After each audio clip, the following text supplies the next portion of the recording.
Bueno, ahora vamos a hacerle con María una pregunta a cada uno y luego abrimos al público.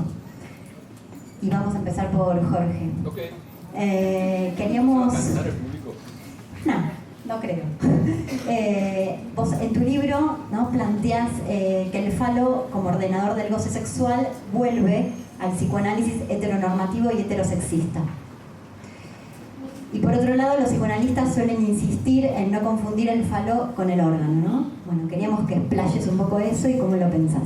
Ay, voy a decepcionarte, pero no digo eso. No, yo lo que digo es que hasta donde yo llegué, te digo, es un tema que es extremadamente difícil y no tengo una última palabra y lo pienso casi todos los días y lo discuto casi todos los días, pero yo sí creo que el falo es un ordenador. Lo que creo que lo vuelve heteronormativo no es que el falo sea considerado un ordenador, sino cómo se articula teóricamente ese ordenamiento. No porque yo piense que... Tampoco creo, esta es una discusión que tengo, o sea, por ejemplo, Tami Ayush, que vos nombraste, él se pelea conmigo porque él dice que tenemos que tirar a la basura el complejo de Edipo y el complejo de castración, no sirven para nada, porque los ve solo como digamos, como parte de un dispositivo heteronormativo. No es el único que lo dice. Te dice ese ejemplo para sí, hay varios, sí. Yo no estoy tan seguro, además no sé si estamos hablando de lo mismo cuando hay que ponerse de acuerdo con las palabras. A ver, esa es una gran enseñanza de Lacan, la ley del lenguaje es el malentendido.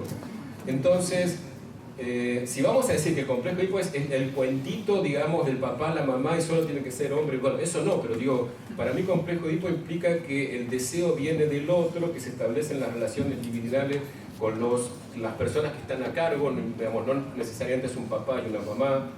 Entonces, el complejo Edipo me parece que para mí sigue valiendo, me parece que hay algo en el núcleo de la sexualidad de cada uno que está muy marcado por ese inicio edípico. Y también creo que hasta donde yo llego, les diría, no se puede acceder a la sexualidad sin pasar por la angustia de la diferencia de los sexos. Yo no creo que alguien, digamos, asimile como el dato natural y no problemático la diferencia de los sexos. Después cada uno se posicionará de distintos modos. O sea que en ese sentido no estaría del lado de lo que digo, chao, tiremos abajo esos conceptos porque no sirven para nada. Además, mientras terminaba de escribir el libro, me contaron algo que me pareció tan perfecto que lo puse como una nota al pie, que me cuenta de la pareja de un amigo que son re open-minded y incluso ella es re feminista. Sin embargo, el nenito, cuando se está bañando la madre, entra al baño y le dice: mamá, ¿no tenés pito? Y la madre le dice: no. Y él le dice: no te hagas problema, ya te va a crecer. Digo, eso existe, o sea, no sé si le pasa a todos los niños. Otro día me contaban de una amiga que hizo una investigación sobre la vigencia o no de estas teorías sexuales infantiles y parece que encontró que están repartidas, que parece que con algunos niños existen, otros no. No sé, es muy difícil, pero hasta donde yo llegué en este momento no diría que todo eso hay que tirarlo. Digo que hay que pensar cómo articularlo para que eso no termine siendo un dispositivo heteronormativo. ¿Sirve la respuesta? Esa es la pregunta, claro, o sea, el falo como ordenador. Claro, pero no es como ordenador. Si vamos a decir como ordenador de la correcta heterosexualidad, obviamente no lo voy a defender yo. Pero ¿qué digo? Es que como se arme la sexualidad, no es indiferente el tema del faloide. Y no sé, es una gran discusión que tengo con Tami, por ejemplo, si es posible una lectura de la diferencia sexual que no sea en términos tener-no tener. Pero claramente este nenito de familia muy progre hace la lectura en términos tener-no tener. Igual es un campo que no tenemos que creer, tenemos que saber. Hay mucho para repensar. Bueno, Gabriel, cuando se homologa, tal como mencionaba Jorge hace un rato, el travestismo con perversión, lo trans con la psicosis, la pregunta es qué lugar queda para la singularidad del sujeto, tal como lo plantea el psicoanálisis, y por otro lado también qué pasa con el diagnóstico por fuera del dispositivo analítico, porque desde el psicoanálisis justamente hay una diferencia no solamente teórica, sino además ética con respecto al diagnóstico psiquiátrico. Entonces, bueno, ¿qué lugar para la singularidad del sujeto y qué pasa con ese diagnóstico que está por fuera del dispositivo analítico?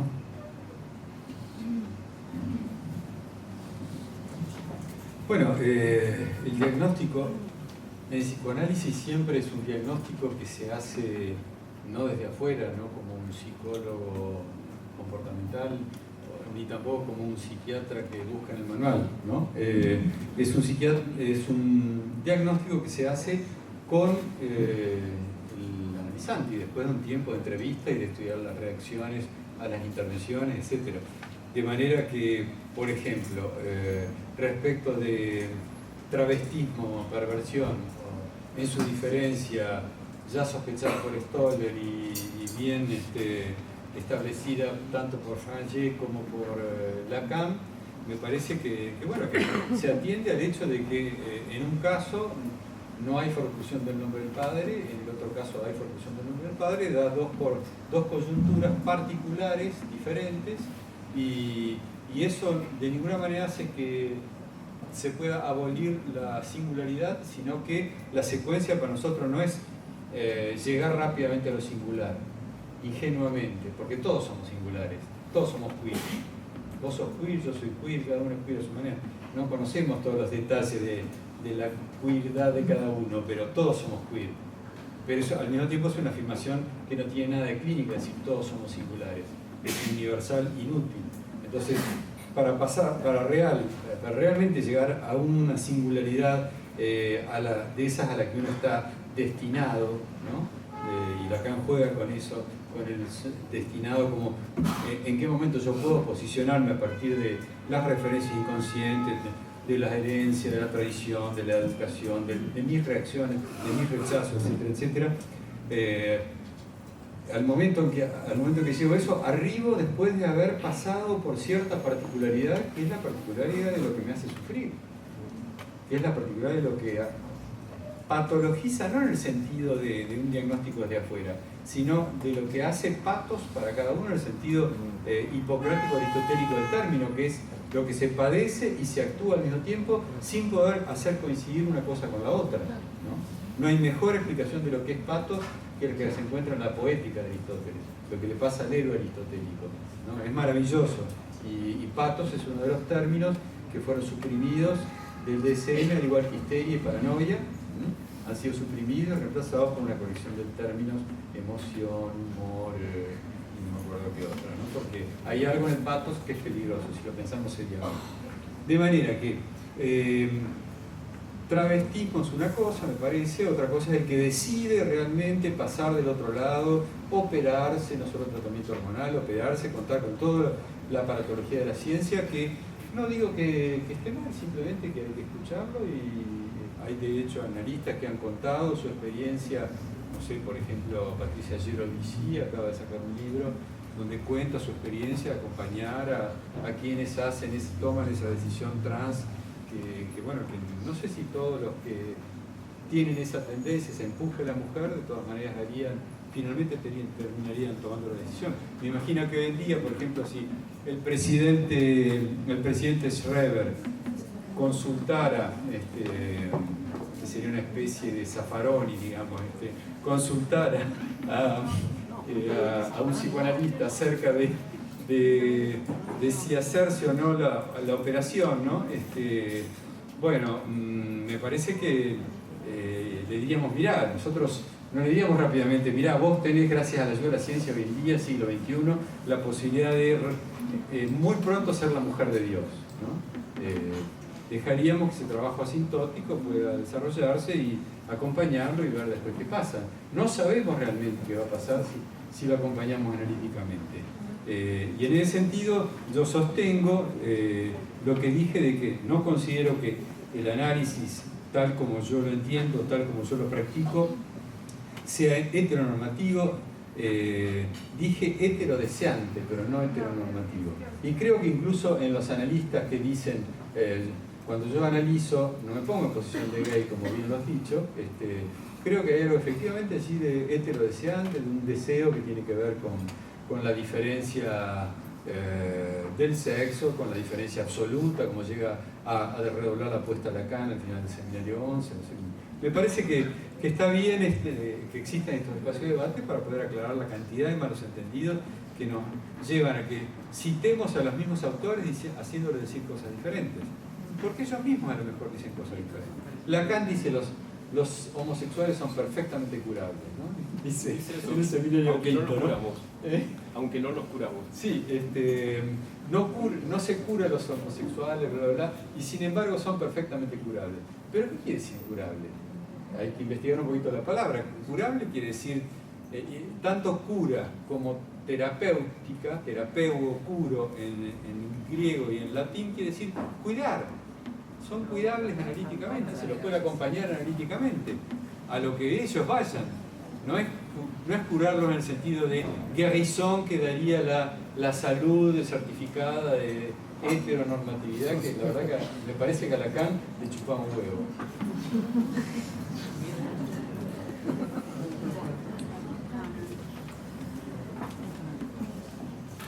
Bueno, Débora, se suele plantear que Lacan, sobre todo a partir de las fórmulas de la sexuación, aportó una mirada menos heteronormativa en el psicoanálisis.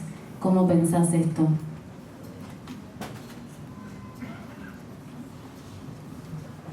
A mí me parece que el aporte lacaniano es desligarse totalmente de lo corporal.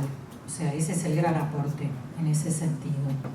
Pero el tema, me parece que es todavía las posiciones como dos, que un poco Gabriel lo señaló, ¿no? Cuando hablaba si hay algo en el medio. Y me parece que ese es el tema, digamos, para poder, digamos, dialogar, tomar, digamos, lo que Lacan trae como innovador dentro del campo del psicoanálisis y hacerlo dialogar con algunas cuestiones que estamos pensando y viviendo en esta época. Yo creo que uno de los problemas, no solamente de Lacan, sino de cualquier autor, de cualquier maestro, es tomarlo como última palabra. A mí me parece que los autores hay que heredarlos en el buen sentido, que es hacerlos trabajar y tomarlos como punto de partida, estudiarlos y tensarlos para poder ver qué nos pueden decir en el momento actual y dónde tenemos que trabajar nosotros y ser lo mismo que fueron los autores en su momento, ¿sí? Ponerle palabras a lo que corresponde a nuestra época y hacerlo dialogando con las otras disciplinas y los otros formuladores teóricos de nuestra época. Insisto en algo que yo decía hace un rato, y un poco lo dijo Jorge también, y lo decíamos hoy a la mañana con la tercera.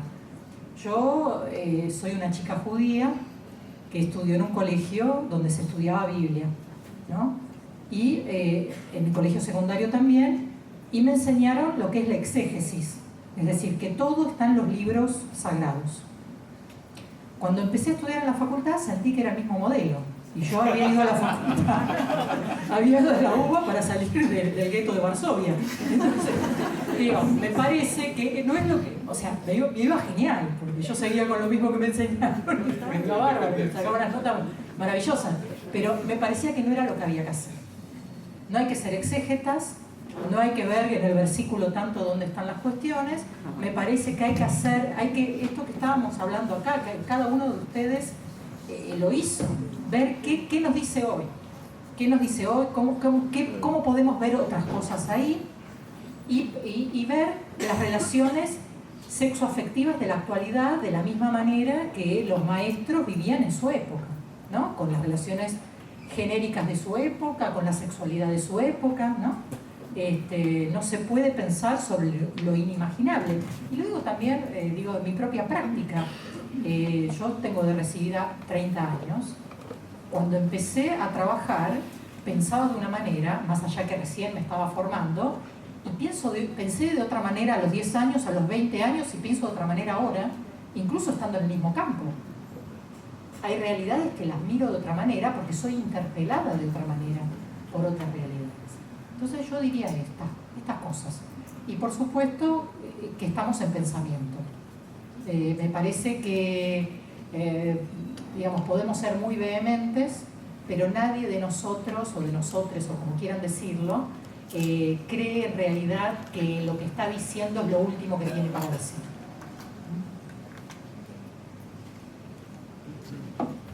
Bueno, muy bien, gracias Débora. Bueno, ahora abrimos el espacio al público a que hagan preguntas. Ahora te paso. Lo que pedimos por favor es que sean preguntas muy concretas y que no se explayen y que no sea una exposición. Una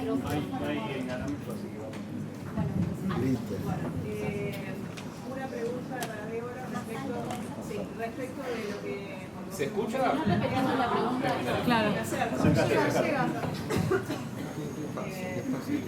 Una es una pregunta y la otra un breve comentario, si me permiten. Bueno, porque creo que hay, digo, por todo lo que se habló, creo que hay tres problemas con los que nos encontramos en este momento. Uno es el de la necesidad de revisar la teoría, cosa que cuando yo leí el libro de Jorge, digamos, fue un alivio en ese sentido, encontrar que desde el psicoanálisis empezaba una discusión o bueno, se animaba a abrir una discusión. Bueno, eso. El otro problema son los términos, o sea, ¿no? Digo, como que hay términos que tienen como una pregnancia, un peso imaginario que es muy destructivo, activo, pasivo, objeto, sujeto. Hay un montón, ¿no? Digo, como que llevan, digamos, a muchos equívocos. Y la otra, o sea, lo de los términos, la cuestión de, digamos, de revisar la teoría, pero también, digamos, hay que estar dispuesto como a revisar los prejuicios de un lado y del otro, porque, digamos, ya hace tiempo que se empieza a instalar que o revisamos toda la teoría y está todo mal, o no hay nada para rescatar. Y respecto de lo que vos decías recién de los textos sagrados, si bien estoy de acuerdo, aunque no debemos, digamos, tomar el texto como texto sagrado, es necesaria una rigurosidad, digamos, también respecto de las citas y de las lecturas, porque muchos entienden cosas muy diferentes por lo mismo. Todavía tenemos que estar a veces recordando que el falo es un significante, por ejemplo, ¿no? Bueno, esa era el comentario nomás. Bueno.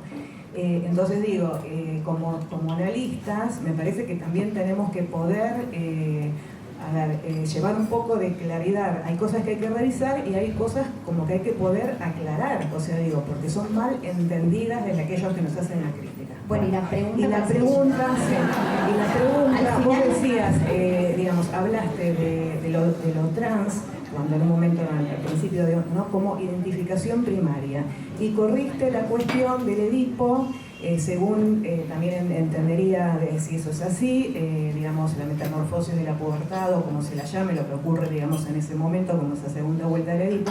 Si te entendí bien, barre con todo, digamos, no. Bueno, no, diría varias cosas. Diría que alguien que piensa diferente no es que la compañera no entiende. Esto me parece que es parte de lo que hay que poder empezar a pensar diferente en una democratización de los diálogos, ¿no? Digamos, poder entender que podemos tener tradiciones de formación diferentes. Y para poder hablar con el otro hay que acercarse también a la tradición del otro.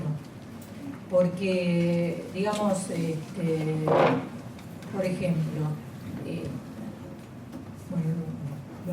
sí.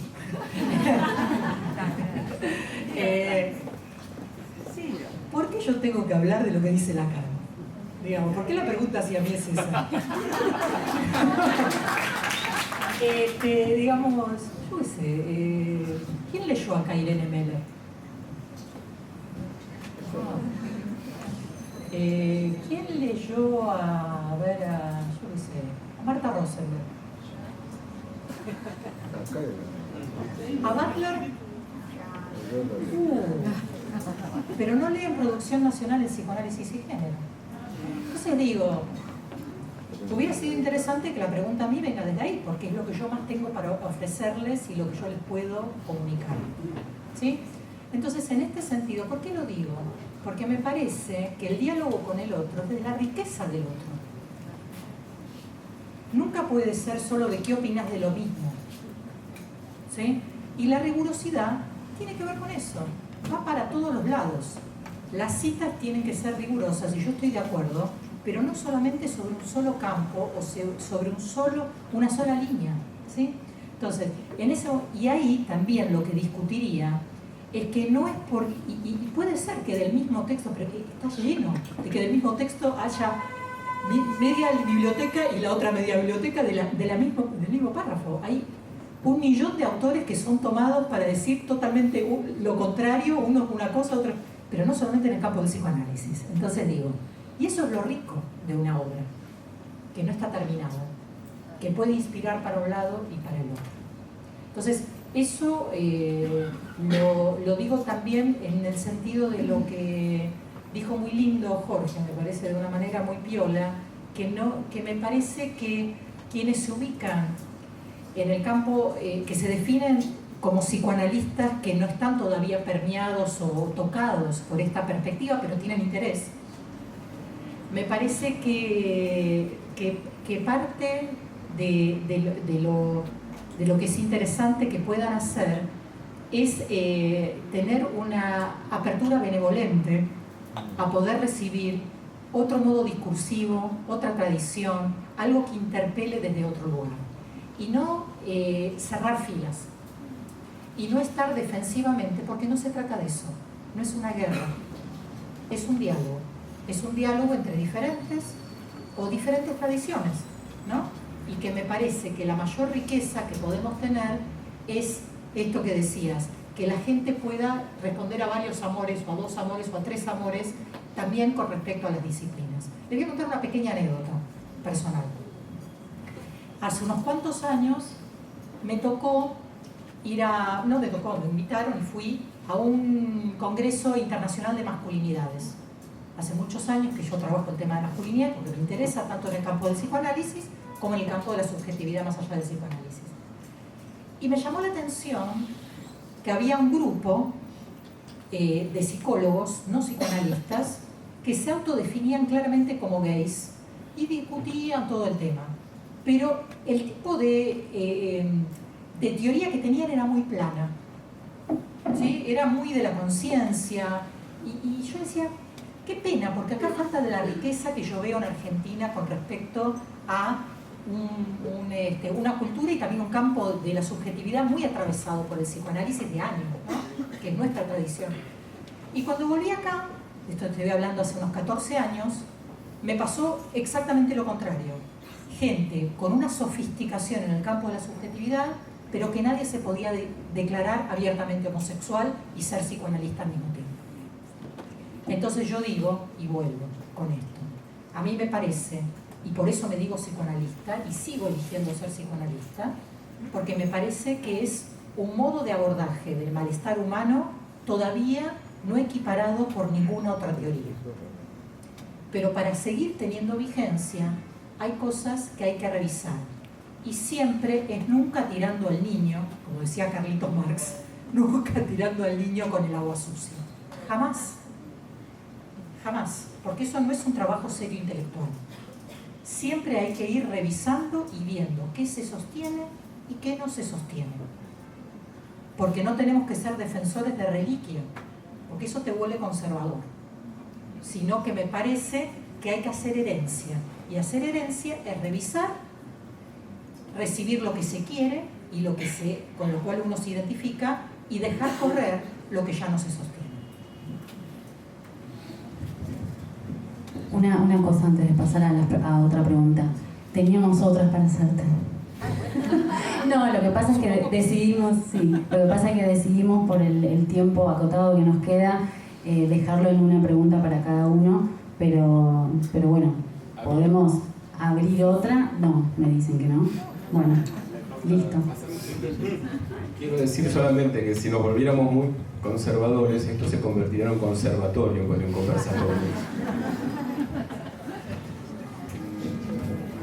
A ver, voy a tratar de ser breve en honor a la masividad. Y yo también celebro que pasen estas cosas. Yo creo que está bueno que pasen estas cosas porque venimos cambiando. Yo veo que algo viene pasando, no sé cuánto, además no está el psicoanálisis. Hay psicoanalistas heteronormativos, hay psicoanalistas que no lo son, hay gente que se pregunta cosas. A ver, el psicoanálisis para mí tiene un valor, que es que resiste a la medicalización de la vida cotidiana. La medicalización de la vida cotidiana que consiste en borrar las condiciones de producción de subjetividad, en términos de anular la estructura de la demanda y de anular la posibilidad de que el cuerpo sea también, además de una máquina, algo hecho para gozar.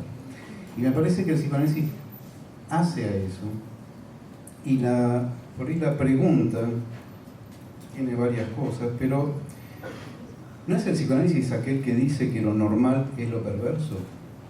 ¿No es Tres ensayos justamente ese texto, donde con todas sus contradicciones y sus ripideces y sus ripios, y no por defender a Freud, yo creo que no hay que defender, Freud se defiende solo, si quiere, y si no quiere que se caiga, pero no por defender a Freud, sino no justamente Tres ensayos, el texto donde lo que se dice es que la normalidad es perversa y la perversión es normal. Y la otra cosa, Lacan dice por ahí que está bien, está hombre, mujer, pero en realidad no tenemos ninguna idea de qué es ser un hombre ni qué es ser una mujer, que son cuestiones significantes y por lo tanto sometidas al malentendido. ¿Cómo podría ser heteronormativo? Esa es la pregunta a la mesa, ¿no? Algo donde además está planteado que el sujeto, Gabriel decía recién todos somos queer, y yo diría, sí, todos somos trans. O sea, lo que el psicoanálisis plantea es eso, que siempre hay un desacomode entre el sujeto y su cuerpo. Porque aunque se declare hombre, mujer, gay o lo que fuere, siempre va a haber una fantasía o una duda, una vacilación, sea neurótico, psicótico o lo que fuere también. Me parece que ahí el problema donde el psicoanálisis tiene una especificidad y una riqueza que, no sé, a mí me parece, pero me gustaría saber qué opina la mesa.